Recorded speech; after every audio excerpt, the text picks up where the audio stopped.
अनुसूचित जाती अनुसूचित जमाती आरक्षणातून क्रीमी लेअर बाबत सर्वोच्च न्यायालयाने दिलेल्या निर्णयाविरोधात देशभरातील विविध संघटनांनी काल दिनांक 21 ऑगस्ट रोजी भारत बंदची हाक दिली होती।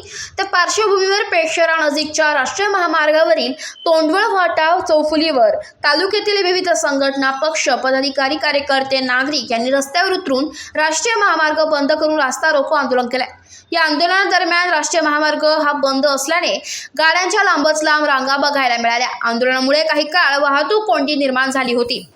दरम्यान पेसा सदर संवर्ग नोकर भरतीबाबत शासनाने कोणताही निर्णय न घेतल्याने माननीय JP गावित यांनी सांगितल्याप्रमाणे जोपर्यंत निर्णय होत नाही तोपर्यंत रास्ता रोको आंदोलन अधिक तीव्र केले जाईल। त्यानुसार आज दुसऱ्या दिवशी रास्ता रोको आंदोलन सुरूच ठेवण्यात आले।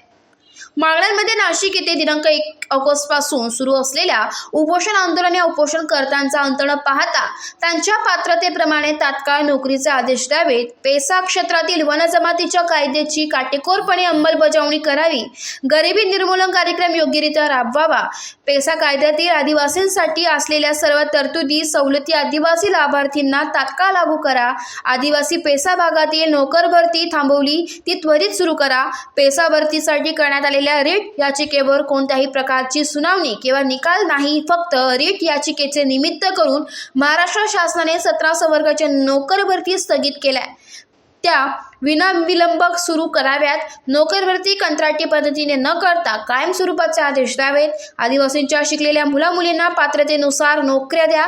17 संवर्गात मोठ्या प्रमाणात जागा रिक्त असून आदिवासी पेसा क्षेत्रातील तलाठी, ग्रामसेवक, शिक्षक, आरोग्य विभाग, वीज कंपनी, ग्रामविकास अशा विविध विभागात अपुरे कर्मचारी असून त्या जे आहेत त्यांच्यावर कामाचा अधिकचा भार आहे। पेसा भरती तात्काळ सुरू करा आदी मागण्यांसाठी रास्ता रोको आंदोलन करण्यात आले। या रास्ता रोको आंदोलनात आदिवासी संघटना, संस्था व सर्वपक्षीय पदाधिकारी, कार्यकर्ते, सकल आदिवासी समाज, महिला रस्त्यावर उतरले। AB न्यूज साठी प्रतिनिधी विवेक कडवे,